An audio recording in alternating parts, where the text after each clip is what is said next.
देखिए, हमारे देश को 80 साल हो गए हैं आज़ाद हुए, लेकिन बहुत दुख की बात है कि आज भी हमारे बच्चे स्पेशली जो गांव में रहते हैं वो बुनियादी सुविधाओं के लिए तरस रहे हैं। हमारे सरकारी स्कूलों का हाल किसी से छुपा नहीं है।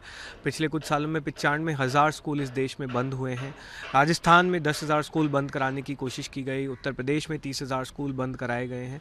तो ये जो हमारी कैंपेन है, ये हमारी सरकारी स्कूलों को ठीक करने के लिए कैंपेन शुरू की गई है, जिसमें विशेषकर फोकस गाँवों में रहेगा।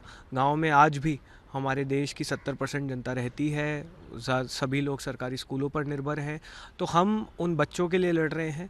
हम देश के लोगों से, देशवासियों से आह्वान करते हैं कि आप सभी लोग अपने अपने सरकारी स्कूलों का दौरा करें, उनकी ऑडिट करें। वहाँ के सरपंच, वहाँ के जो सरकारी अफसर हैं, प्रशासन है, उनसे निवेदन करें, रिक्वेस्ट करें कि वो उन स्कूलों को फिक्स करें। और वो स्कूल नहीं ठीक करते हैं तो आप लोग वहाँ पर प्रदर्शन करिए। बुनियादी शिक्षा हमारा संवैधानिक अधिकार होना चाहिए, हमारा फंडामेंटल राइट होना चाहिए, और हम अपने बच्चों का भविष्य बर्बाद नहीं होने देंगे। बंगाल में आपके साथी के साथ मारपीट हुई, उसके पिता की भी डेथ। बंगाल से बहुत बहुत दुखद खबर हमें आज सुबह पता पड़ी। हमारे वॉलंटियर हैं, जंतर मंतर पर भी लगातार मौजूद थे अब्दुल। तो परसों वो स्कूल ठीक करो कैंपेन के तहत अपने गांव के स्कूल विज़िट करने गए थे। कपास इंदस पुलिस स्टेशन पड़ता है बांकुड़ा डिस्ट्रिक्ट में। लेकिन स्कूल से आने के बाद भाजपा के गुंडे उनके घर पर पहुंचे, उनके साथ मारपीट की, बीच बचाव करना है। उनके पिताजी के साथ बहुत ज़्यादा मारपीट हुई और आज सुबह अर्ली मॉर्निंग उनके पिताजी की डेथ हो गई है। तो हमारी पूरी टीम आज रात को बंगाल जा रही है। हम अब्दुल को और उनके परिवार को इंसाफ दिलाकर ही दम लेंगे।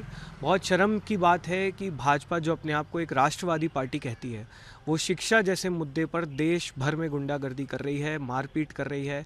परसों हम लोग अलवर में मौजूद थे, वहाँ पर भी भाजपा के गुंडों ने आके मारपीट की। हर जगह आप सिर्फ और सिर्फ गुंडागर्दी, मार पिटाई कर रहे हैं, आप शिक्षा की बात नहीं करना चाह रहे हैं। तो ये आपकी सोच दर्शाता है, ये आपकी मानसिकता दर्शाता है। लेकिन सीजेपी आप लोगों से डरने वाली नहीं है। हम लोग इस देश के स्कूल ठीक करा कर ही दम लेंगे। अच्छा, तो दिल्ली में जो आपने प्रोटेस्ट करा था उसमें क्या कुछ सरकार ने भी वादा पूरा नहीं करा, कुछ ऐसा लगता है आपको केस वगैरह में? देखिए, केसेस को लेके सरकार से हम लोग लगातार टच में रहे हैं। पहले एक हफ्ते काफ़ी सारे राज्यों में इस तरह के केसेस फाइल किए गए। हमारी टीम को, हमारे लोगों को, सपोर्टर्स को अरेस्ट किया गया, डिटेन किया गया, उन्हें हरास किया गया। लेकिन अब ज़्यादातर ऐसे स्टेट्स में रिटर्न एग्रीमेंट आ गया है। यूनियन एग्रीमेंट हमें उम्मीद है सरकार जल्द ही शेयर करेगी। उनसे हम लगातार संपर्क में हैं और उम्मीद है कि जो सरकार गुड फेथ की बात करती है, जिस सरकार के एक सीनियर कैबिनेट मिनिस्टर ने ऑन रिकॉर्ड आके इतनी सारी बातें कहीं, वो अपनी बात को ऑनर करेंगे और हम 25 जुलाई को जो एग्रीमेंट हुआ था उसको पूरी तरह से निभाएंगे। एक बीजेपी झारखंड में क्यों नहीं है? सर, हमारी टीम तो पहले दिन से मौजूद है। हमारी जो कोर टीम मेंबर्स हैं जिन्होंने एक्चुअली जंतर मंतर की प्रोटेस्ट ऑर्गेनाइज़ की, वो पहले दिन से वहाँ पर मौजूद है, लगातार उनको सपोर्ट किया है। हमारी टीम, मैं और दीप के पहले दिन से महतो जी के और वहाँ के जितने भी ऑर्गेनाइजर्स हैं उनके संपर्क में रहे हैं। लगातार दीप के ने भी महतो के साथ संपर्क रखा है और हम सभी मांगों का पहले दिन से अनइक्विवोकली सपोर्ट करते आए हैं। हमने पूरी तरह से जो उनकी मांगे हैं वो जेन्युइन डिमांड्स हैं और हमने सरकार से मांग की है पहले दिन से कि उनको आप मानिए। कल भी जिस तरह की घटना हुई, देवेंद्र नाथ महतो को जिस तरह से धक्का दिया गया, उनसे पुलिस ने बर्बरता की, वो बिल्कुल अनएक्सेप्टेबल है। झारखंड सरकार को होश में रहना चाहिए, उन्हें समझना चाहिए कि इस तरह की बर्बरता, इस तरह की मार पिटाई से हम लोग डरने वाले नहीं हैं।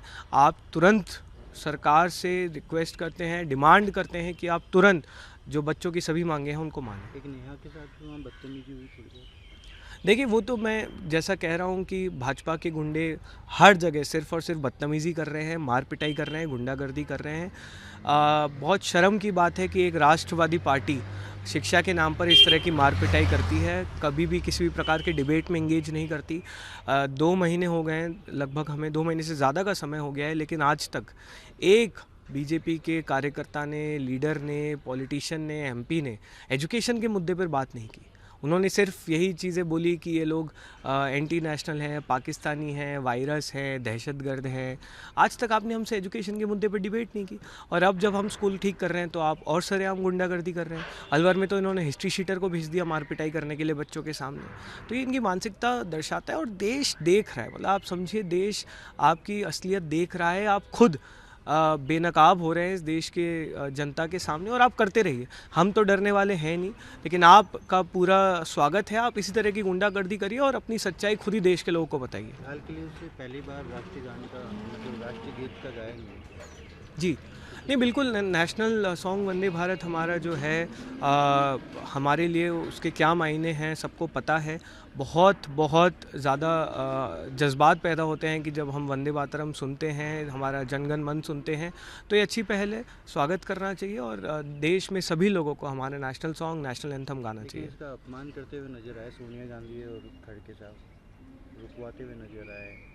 मुझे इस बारे में ऑनेस्टली कोई जानकारी नहीं है। कल मैंने इतने वीडियोस देखे नहीं, क्योंकि बंगाल की और अलवर की जो घटना थी उसमें हम काफ़ी ज़्यादा बिजी थे। लेकिन देखिए, डिसरिस्पेक्ट तो पूरी तरह से अनएक्सेप्टेबल है, जिसने भी अगर की है।